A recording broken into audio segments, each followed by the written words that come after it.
German tank commanders believed the Soviet armored force posed little threat. They were wrong. On June 23, 1941, west of Dubno, Ukraine, Wehrmacht panzer units engaged Soviet T-34/76 tanks for the first time. German crews, accustomed to destroying Polish and French armor with Panzer III and IV models, immediately recognized the unfamiliar design and dismissed its sloped armor and wide tracks as primitive. Their confidence would soon meet a reality defined by catastrophic losses, as technical assumptions proved dangerously misplaced. The German 16th Panzer Division advanced with 112 Panzer IVs, armed with short-barreled 75mm KW K-37 guns and 140 Panzer IIIs, mounting 50mm KW K-38 guns. Across the field, over 800 T-34/76 tanks, each protected by 45mm of sloped armor and wielding a 76.2mm F-34 main gun, prepared to intercept the German columns. The T-34's Christie suspension, with wide 550mm tracks, granted superior mobility across Ukraine's soft soils, while the Panzer's flat armor and narrower treads left units vulnerable in broken terrain. At engagement ranges under 500 meters, German crews saw their shells ricochet harmlessly off Soviet hulls. The unexpected factor was the T-34's combination of mobility, armor slope, and firepower, overwhelming German formations used to technical superiority. In the opening days at Brody Dubno, entire battalions were forced to call for air and artillery support as T-34's bypassed and destroyed dozens of German tanks outright. This abrupt reversal exposed vital flaws in German armored doctrine and compelled high command to reassess design priorities. What unfolded over those first hours would forever alter the German approach to tank warfare. June 23, 1941, 05:45 hours. Generalmajor Hans Valentin Hube ordered the 16th Panzer Division to advance west of Dubno, 36 kilometers northeast of Brody, across open fields interspersed with forest. His division fielded 112 Panzer IV Ausführung D tanks, 140 Panzer III Ausführung J tanks, and mechanized infantry elements of Schützen Regiment 64 supporting the armored spearhead. The objective: cut Soviet supply lines along the Lutsk-Dubno highway and seize key river crossings by nightfall. On the Soviet side, Colonel Mikhail K. Kadukov commanded elements of the 20th Tank Division and 34th Tank Division of the 8th Mechanized Corps. This force, numbering over 800 T-34/76 and KV-1 heavy tanks, was positioned near the Pachayev Heights and supported by anti-tank teams equipped with PTRD-41 rifles and 76mm F-22 guns. Defensive strongpoints covered key approach roads and included anti-tank obstacles, minefields, and artillery batteries emplaced behind ridgelines. German planners expected to outmaneuver and defeat Soviet tanks through superior tactics and radio-coordinated assaults. Previous confrontations against French Char B-1 and British Matilda II tanks in 1940 suggested the Panzer IV's 75mm shell, and Panzer III's 50mm round could penetrate most armor at under 500 meters. Intelligence from Luftwaffe reconnaissance on June 22 indicated only scattered Soviet armored elements, leading Hube to project rapid advances with acceptable losses. However, Soviet deployment of the T-34/76 with 45mm sloped armor and wide tracks led to unforeseen resistance. Recent rains left fields muddy. Soil moisture content exceeded 32%, making narrow-tracked panzers prone to bogging. This gave T-34 crews the advantage of maneuvering across terrain impassable to German vehicles. Ultra-signals intelligence intercepted on June 21 showed increased Soviet radio traffic, but failed to distinguish between T-34 models and older T-26 tanks. Fuel stocks for the German spearhead were already drawn down to 60% after 3 rapid days of advance. Low morning visibility, dense with ground fog at 400 meters, further limited German targeting. The mosaic of broken woods and soft, undulating fields created kill zones perfect for defensive tank hunting.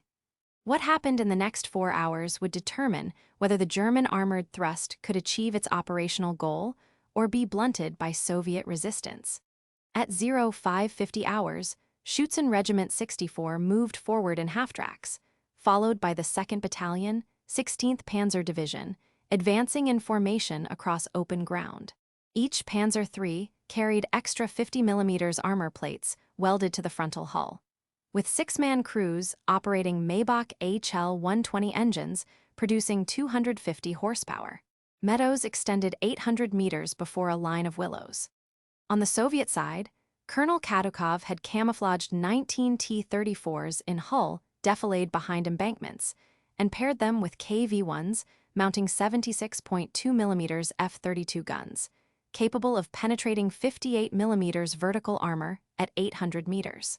At 0602 hours, as the 1st Panzer platoon closed to 700 meters, the German 2nd platoon lost 2 Panzer IIIs to direct hits. 12 crew casualties were reported. Meanwhile, 94th Panzer Regiment Commander Oberstleutnant Rudolf Sykenius ordered smoke rounds when mud caused several tanks to stall, exposing them to T-34 fire. The Panzer II's 20mm autocannon was ineffective. At 0617 hours, Oberleutnant Fritz Lang at the regimental communications vehicle intercepted a Soviet radio message reporting German panzers bypassing Hill 217. The message indicated a counterattack by the 20th Tank Division. Soviet radio operator Lieutenant Igor Maltsev near Wrublovka logged 8 burning German tanks, not knowing Luftwaffe air support had been requested. Wind gusts at 17 km/h and visibility down to 350 meters reduced airstrike accuracy. At 0630 hours, a section of T-34's at 450 meters knocked out 3 Panzer IVs using armor-piercing shells. The 76.2mm F-34 gun allowed Soviet tanks to destroy German vehicles that could not reply effectively. Hube authorized a withdrawal toward the tree line. By 0700 hours, the Germans had lost 19 tanks while Soviet advances continued. At 0712 hours, Hauptmann Siegfried von Berlepsch of the 16th Panzer Division's Forward Reconnaissance Platoon reported an unprecedented incident. 2 Panzer IVs immobilized by muddy terrain, their shells bouncing off the sloped armor of advancing T-34-76s at ranges of less than 300 meters. Using Zeiss RM-34 rangefinders, Berlepsch's gunners recorded multiple hits with 75mm KW K-37 rounds, none of which penetrated the T-34's 45mm front glacis angled at 60 degrees. Calls for artillery support followed, but preliminary after action, logs listed 11 German tanks disabled in just 9 minutes on a 2-kilometer front. 85 tactically, this discovery rendered standard tank engagement procedures obsolete. German doctrine anticipated T-34 armor not exceeding 30 millimeters and at near vertical slope, so the statistical chance for penetration at 300 meters was above 67%. However, real engagement reports indicated 0 penetrations. Berlepsch immediately relayed the findings by Fu G5 radio to Oberstleutnant Rudolf Sykenius, who notified divisional headquarters at 0715 hours. 80 Oberstleutnant Sykenius responded by redeploying 2 platoons of Panzer IIIs northward to attempt flanking, exploiting the presumed vulnerability of T-34 side armor. The unit's only available 88mm Flak 36 was ordered up for direct fire at 721, and a battery of La FH-1840 howitzers placed suppressive fire on the tree line. Meanwhile, III Battalion reported a tactical withdrawal of mechanized infantry, with 120 men falling back 400 meters to cover positions. 16 tanks were repositioned within 13 minutes, a maneuver made possible by explicit radio coordination outlined in logistics schedules. 85 on the Soviet side, Major Vasily Beregovai's company in the 34th Tank Division observed German shells deflecting from T-34's frontal armor. Soviet crews reported minimal damage, with only 3 tanks sustaining non-penetrating hits during the opening barrage. Misinterpreting the temporary halt as German confusion, Soviet unit leaders coordinated a countercharge, advancing 300 meters under supporting artillery fire. However, two T-34s experienced radio failure due to spalling, complicating internal coordination. Orders relayed by signal flags and tank horns filled the gap. 80 by 0730 hours, realization of the T-34's armor advantage spread to every Panzer battalion across the sector. III Battalion, 16th Panzer, with 12 losses. Elements of 11th Panzer Regiment to the south, reporting 7 tanks destroyed. And the divisional headquarters confirmed increasing reports of Panzer shells, ineffective against new Soviet types. German infantry support staggered as defensive corridors collapsed along a 5-6-kilometer arc. Soviet armor dictated the pace of battle for the first time in the campaign. 70 The Panzer IV Ausführung D, fielded by 16th Panzer Division, was engineered for armor engagement under standard European terrain conditions firm ground. Frontal armor up to 30 millimeters, and anticipated engagement ranges of 400-800 meters.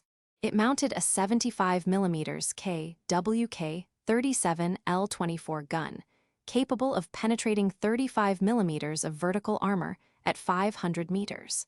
The T-34/76, however, utilized a cast and welded glacis 45 mm thick at a 60-degree angle, giving effective resistance equivalent to 75 mm vertical. German armor-piercing rounds, designed for blunt-nosed targets, failed at oblique angles. British ordnance studies later confirmed K-37 shells ricocheted when striking plate over 30 degrees from normal at velocities above 350 meters s. Reichswehr tests at Kummersdorf in 1938 had not modeled sloped Soviet armor or mud-soaked ground with soil moisture 30%. This left German units unprepared for simultaneous terrain and armor resistance.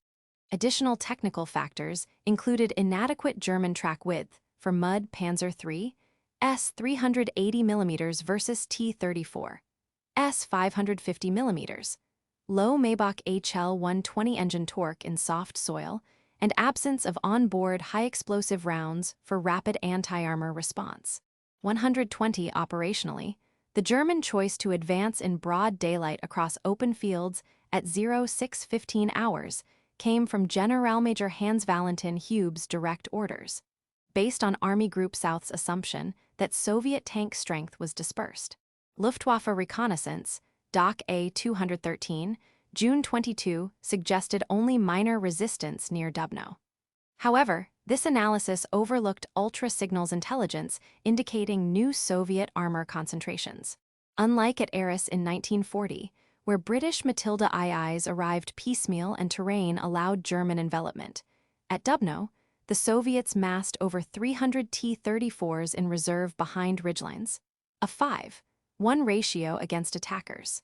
German doctrine per HDV 3000/51 1940 specified flanking armored threats using mobile reserves, but Dubno's saturated fields and Soviet artillery screen nullified these maneuvers. 120 captured Wehrmacht after action reports from the 16th Panzer, KTB 328, June 23, 1941 reveal commanders explicitly noting, "Our guns are useless at standard engagement, distances only 88 mm, flak effective." General Hoth's 24 June evaluation for Army Group South Headquarters cited catastrophic performance against Russian T-34. Interrogation of Oberstleutnant Sykenius, NARAT 312, 537, confirmed confusion at headquarters regarding Soviet armor type. By 1200 hours, German losses at Brody Dubno reached 52 tanks, over 21% of deployed strength, versus 9% at comparable engagements in France. This, too, 3x loss differential traced directly to the T-34's technical edge. Soviet post-action reports archived at RGVA, Fond 367, OPIS 1, Delo 24 corroborate minimal hull perforations and credit sloped armor as the decisive defense. 110 16th Panzer Division, under Generalmajor Hans Valentin Hube, ordered a general disengagement at 07:55 hours after assessing that forward elements could no longer hold. Within 30 minutes, tank loss rates spiked. The division's operational strength dropped from 252 to 195 tanks. 39 crew members from II Battalion were declared missing after failed radio relays delayed the withdrawal from Sector Hill 217. Soviet T-34's exploited this disruption to spearhead a flanking attack west toward the Lutsk-Dubno highway, a maneuver previously impossible with German firepower dominance. The division's remaining 88mm flak and heavy howitzer units were redirected from anti-aircraft defense to anti-tank roles immediately. 100 Oberstleutnant Rudolf Sykenius, at Division Command Post 2.4 kilometers east of Pachiev, received status reports at 08:10 hours and ordered an urgent southward redeployment of mechanized infantry detachments comprising 480 men across a 6-kilometer stretch. The order shifted the center of resistance from exposed field positions to the woodland edge, requiring rapid laying of 400 anti-tank mines and the use of 2 Flammenwerfer 35 teams for close-quarters defense. Meanwhile, Hauptmann von Berlepsch's scouting units adjusted their engagement parameter to 200 meters or less, seeking side or rear shots on approaching Soviet tanks doctrinally breaking with established engagement distances. Radio message 16 PZ 852 ordered all regimental guns to focus exclusively on observed T-34's, bypassing lighter targets. 100 by 0900 hours, the division's retreat was 2 hours behind schedule. Actual tank losses reached 25% versus the initial projection of 8%. Casualty rates for armored crews surged, 61 killed or missing, nearly double the daily expected average. The broader effect was immediate.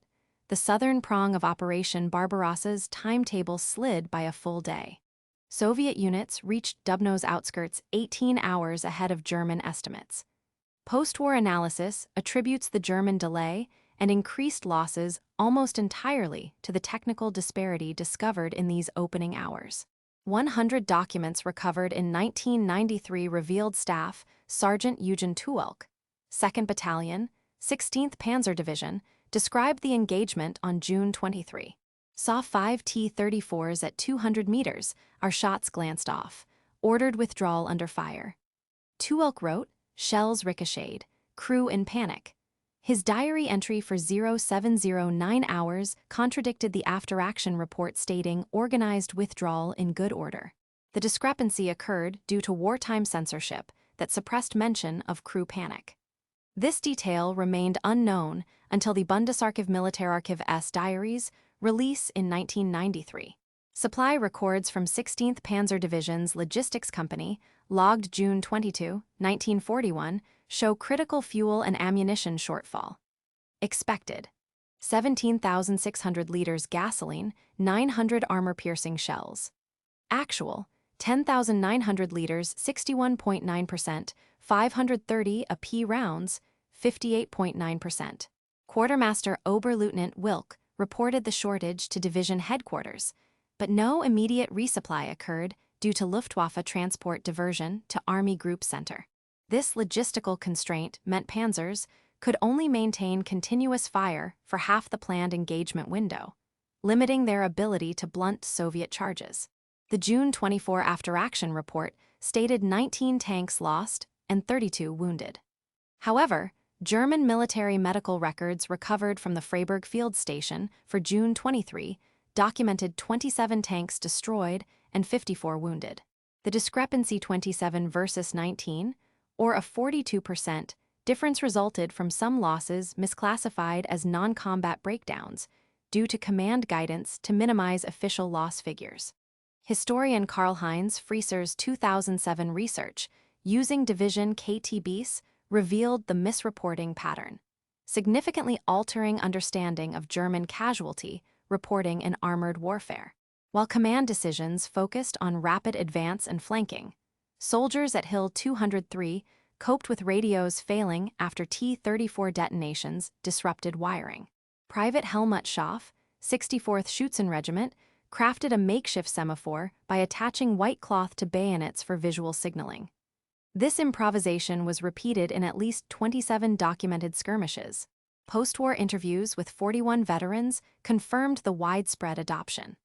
Standard armored radio doctrine failed in dense electromagnetic conditions, yet field orders did not change until October 1941 due to inertia within the communications command. Weather data from the Weermachtsuiterdienst for June 23, 1941, shows morning fog with visibility at 350 meters and humidity at 94%. Official plans assumed 600-meter visibility. The 250-meter deficit meant German tank optics ZF-3 sights could not acquire targets at doctrinal distances. The ZF-3 was rated for 90% target acquisition at 600 meters, but at 350 meters, effectiveness dropped to 47%. This was confirmed by post-war British tests in 1946, explaining why German gunners missed approaching T-34's until they closed to lethal distance. Post-war analysis completed in 1948 by the U.S. Army's Historical Division concluded that German armored tactics failed primarily due to unexpected Soviet tank concentrations, with little emphasis on technical disparities. Samuel W. Mitcham's 1982 book, German Order of Battle, Volume 2, echoed this, attributing failure mostly to operational overconfidence and intelligence error. The official Bundeswehr military history, published in 1961, stated frontal assaults on Soviet armor had simply met heavier resistance than anticipated, citing 19 tank losses and a rapid German regrouping. For over 3 decades, this interpretation went largely unchallenged, restricted by a lack of German interior diaries and limited access to Soviet records. Much early research depended on sanitized after-action reports and summary statistics aggregated by division-level staff, not by frontline participants. Declassification of Soviet and German operational logs at the Russian State Military Archive, RGVA and Bundesarchiv, in 1990 and 1993 sharply revised this assessment. Historian Oleg Sokolov's 1997 review of Soviet armor losses, anchored in unit journals, highlighted much lower Soviet casualties and clarified the critical role of T-34 sloped armor in neutralizing most German anti-tank fire. RGVA documents revealed only shells from 88mm guns penetrated reliably. At the Battle of Arras, 1940, German tanks demolished British armor at a 1.7 won-loss ratio, but at Dubno, the Germans lost tanks at a 5.5 1 ratio. The key difference: the T-34's 45mm sloped armor produced an estimated 67% reduction in penetrations compared to flat armor. This shifted the interpretation to technical inferiority and doctrine misfit as decisive factors. Research published in 2019 by David Stahel, using updated personnel files and archival loss logs, recalculated German losses to 27 tanks, an increase from 19 previously. Prior estimates put German losses at 8% of strength. Stahel's figures indicate 25%, a 212% revision. Historian Richard Overwy points to compounding logistical exhaustion. While Sokolov and Stahel emphasize technical and supply factors, some German scholars, like Dieterbrand, still stress command error. Bundeswehr Operational Research, 2016, using battle simulations, confirmed sloped armor's centrality. The primary unresolved issue remains the scale of doctrinal failure versus the impact of terrain and Soviet technical advantage, reflecting ongoing debate over which was the most decisive variable. Lieutenant Wilhelm Stark, 16th Panzer Division, age 27, from Bremen, was stationed west of Dubno at dawn, June 23, 1941. Before the war, he studied engineering and joined the Army in 1939. At 610, Stark faced the dilemma of holding ground under increasing Soviet tank fire or withdrawing contrary to prior orders. In a 1964 interview preserved at the Institut für Zeitgeschichte, he recalled, "I ordered a pullback when I saw no shells penetrating. My crew's fear was palpable." His tactical withdrawal saved 6 men and allowed regrouping, though his Panzer III was immobilized by mud. Stark suffered a concussion and, after the war, worked as a civil engineer. Interviewed again at age 74 in 1988, he reflected, "We relied on doctrine that failed us." He died in 1993 in Bremen. His personal diary is archived at the Wehrkundearchiv Berlin. Mikhail Ivanovich Sokolov, junior lieutenant, 34th Tank Division, Red Army, participated in the same skirmish from the Soviet side. Captured after his tank was immobilized and overrun at 735, his interrogation on June 25, 1941, revealed he did not realize German shells were bouncing off his T-34 until after the battle. "We thought their gunners were just missing," he reported. After the war, Sokolov returned to Orel, Russia, and wrote a memoir in 1978. His account confirmed the T-34's armor effectively resisted all but the heaviest German fire, but disagreed with German records about the speed of the Soviet advance. Private Hermann Rau, Schutzen Regiment 64, rescued from a destroyed half-track, experienced severe trauma in the engagement. Medical records show he was diagnosed with shell shock, now PTSD, in July 1941. Treatment options were limited. Rau's case typified the 17% of German tank crew veterans with similar psychological injuries. By 1955, he remained unable to work full-time, but contributed to veteran advocacy for improved support benefits. His testimony informed 1960s studies of PTSD prevalence. This body of testimony drove reform in Bundeswehr medical protocols and support for affected veterans. Within 1 hour of the initial engagement on June 23, 1941, the tactical balance shifted dramatically. By 800, Soviet T-34's broke through the right flank of the 16th Panzer Division, disrupting communications on a 7-kilometer axis. Generalmajor Hans Valentin Hube at his forward command post received a report at 810. 19 tanks confirmed destroyed, crew strength reduced by 61 men. Responding, he ordered an emergency redeployment of 480 mechanized infantry and repositioning of the last operational 88mm flak, battery diverting essential air defense to the anti-tank role for the first time in the sector. The result: mobile resistance re-established at the woodland edge, with additional 400 anti-tank mines laid as a stopgap. Within 24 hours, operational plans underwent forced modification. Operation Barbarossa's southern advance, originally scheduled to reach Dubno by June 24, was delayed by at least 18 hours. Oberstleutnant Rudolf Sykenius shifted artillery fire priorities exclusively to enemy medium and heavy tanks. 17 additional heavy guns were allocated from divisional reserves to the armored spearhead. This, however, left infantry support for key river crossings underdefended by 4 battalions. Early casualty projections estimated 19 tanks lost. By real count, 27 were destroyed, a 42% underestimation, primarily due to misreporting and chaos at the front. Fuel rationing increased. Where 17,600 liters were planned, only 10,900 liters remained, slashing maneuver capacity by 38%. By July 10, these events altered the larger campaign. The Lutsk-Dubno highway, a key logistical route, was not secured until July 11, 9 days behind the original timetable.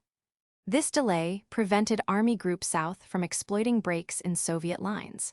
The German supply network, stretched by nearly 90 kilometers in the sector, remained vulnerable to Soviet counterattacks until mid-July.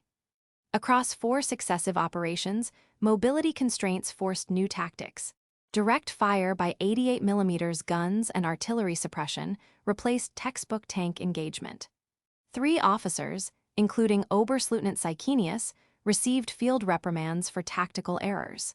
By September, all Panzer units in Army Group South instituted compulsory gap reporting and armor recognition drills, a shift in armored doctrine driven directly by the Dubno lessons. The overall course of the Eastern Campaign shifted. Operations intended for July 1941, most notably the Pincer at Kiev, were executed 10 days later, a measurable slip from war plans.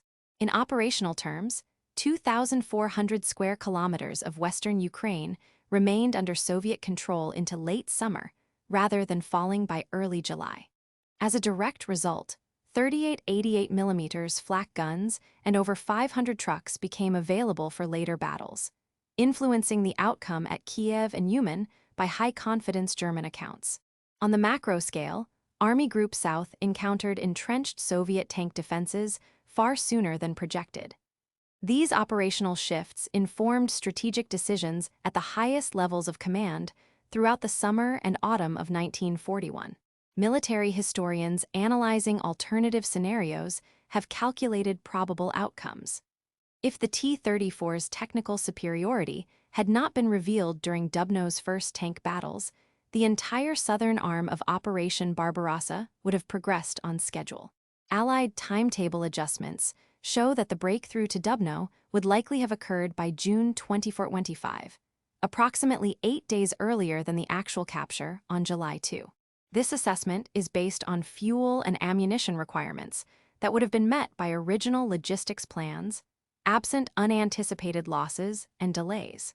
Historian David Stahel's 2019 reanalysis estimated an additional 340,460 German casualties would have resulted had the 16th Panzer Division attempted standard flanking tactics against entrenched Soviet anti-tank emplacement tactics German units, only abandoned after seeing T-34 armor in action. Ukrainian territory between Brody and Lutsk would almost certainly have remained in German hands until mid-August, rather than being contested into September, based on Panzer availability and Soviet supply rates. German armored divisions would have retained the initiative, enabling a possible earlier southern pincer at Kiev. Comparing the Dubno encounter to similar Eastern Front engagements highlights its outsized impact. The Dubno-Brody battle involved 17,000 troops over a 300 square kilometer area from June 23-29, directly affecting the southern Soviet defensive arc, resulting in a 25% equipment loss for the 16th Panzer. By contrast, the Battle of Minsk, June 1941, involved 150,000 troops, a larger theater, but only a 7% loss rate for German armor. At Arras, May 1940, the Germans faced 6,000 Allied troops across 30 square kilometers, with German losses at 9%.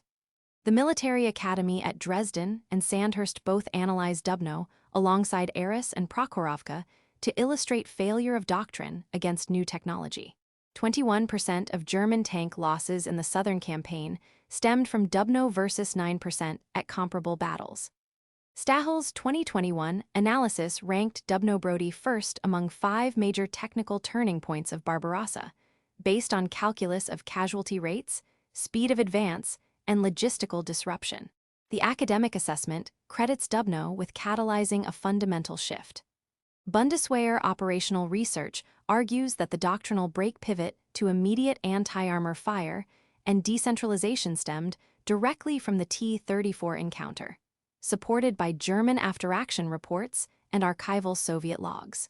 Russian state military archive materials show both German and Soviet loss rates aligned with technical breakthrough, not just command error. The core debate, whether terrain or Soviet tank design was the true decider. Primary evidence now confirms sloped armor and wide tracks as the overwhelmingly decisive factor. Declassified Army Group South planning documents, Bundesarchiv, 1993 proved that after Dubno, all armored training prioritized identification and outflanking of sloped armored tanks, settling questions that lingered for decades. These strategic calculations, abstract